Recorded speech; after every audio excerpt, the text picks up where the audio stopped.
Baik, Bapak Ibu, bagaimana indigo punya kelebihan yang Allah berikan pada seorang Bapak Ibu yang dimuliakan Allah, itu anugerah yang Allah berikan, tapi untuk meyakininya 100% bahwa itu kebenaran tidak menjadi dasar dan sumber hukum.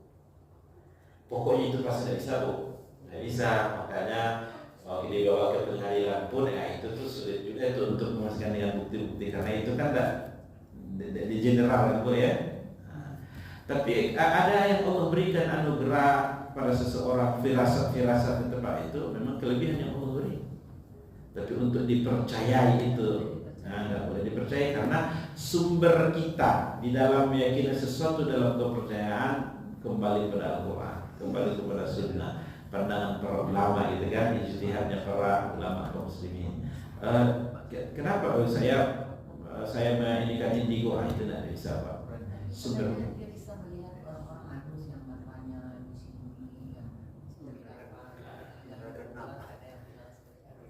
iya, untuk mengatakan pasti begitu kita tahu ya. Nah, itu. Pokoknya pasti melihat Allah. Ada orang yang diberikan kelebihan kayak gitu, saya ada. Dia kecil. Nah. Kan langsung bisa orang gitu. Kemudian orang yang matanya di sini gitu. Ada jinnya, ada. Tapi dia Iya, Bapak Ibu yang dimuliakan Allah, ya, kita konsentrasinya pada hal yang berlindung ya, berlindung kepada Allah dengan amalan-amalan seperti tadi membaca 3 qul, ya berwudu, kemudian senantiasa zikir pagi, zikir petang, tilawah Quran, itu barangkali yang memagari kita. Adapun kepada seseorang, misalnya begini Bapak Ibu, dia kan kalau misalnya ini anugerah dari Allah itu tidak bisa dipelajari, pemberian Allah saja. Tapi kalau seandainya itu adalah itu diberikan Allah kepada orang yang taat kepada Allah, kalau dia tidak sholat, tidak puasa di bulan Ramadan, lalu kemudian itu nanti lebih jelasnya mungkin Bu kalau kita mempelajari surah Jin. Memang dia punya kemampuan untuk membaca apa yang tidak nampak oleh kita secara zahir, tapi bagaimanapun itu bantuan dari jin. Iya. Itu kalau kita pelajari nanti dalam surat jin itu lebih detail, lebih dalam. Ya. Jadi ada wali Allah. Wali-wali Allah itu adalah bahwa dia diberi kemampuan oleh Allah. Karomah itu tidak ada tertutup bahwa ada karomah. Kalau mukjizat itu hanya diberikan pada nabi kan. Tapi kalau karomah suatu apa yang luar biasa yang diberikan kepada manusia, tapi karena ketundukannya, ketaatannya kepada Allah Subhanahu wa taala, dan itu tidak bisa dipelajari. Ada materinya, ada teorinya, gitu. Anugerah Allah Subhanahu wa taala.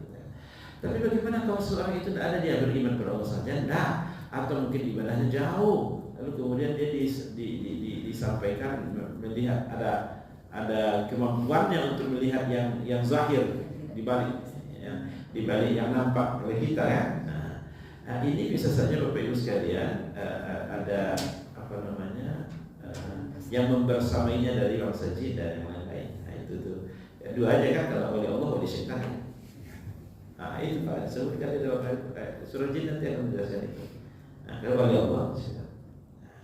Bapak Ibu yang dimuliakan Allah, kita fokusnya adalah bagaimana untuk memagari diri kita dari kejahatan manusia. Nanti yang hasad, yang iri bukan hanya dari ini kan, dari manusia juga ada. Lalu terkadang kita bantuan dari manusia jin. Nah, betul itu ada yang tapaki, ada yang mungkin Malaysia Jundai kan. Dan itu disebutkan bahwa mereka ini sangat senang mempertemuan yang haram supaya tidak jatuh dalam zina. Orang pun halal lah menikah. Karena Indonesia itu karena acaranya supaya orang kau carai. Itulah pekerjaan dengan sihir tuh. Nah, acaranya supaya angin di rumah tuh, wow, pecahkan ya kan? Bahwa syaitan suka dengan itu, ya kan? Kalau orang kau apa yang dikerjakan sebelum mereka menikah kan dosa, tapi setelah menikah jadi pahala amal soleh semuanya. Maka syaitan itu tidak rindu dengan itu. Maka operasinya apa lagi? Bagaimana mereka supaya cerai, pisah, diberangi keadaan, dibelai dari niat Allah Subhanahu Wa Taala. Itu yang disebutkan dalam surah Al-Baqarah, di antara step-step yang dilakukan setan itu. Allah Taala. Ya, Bu.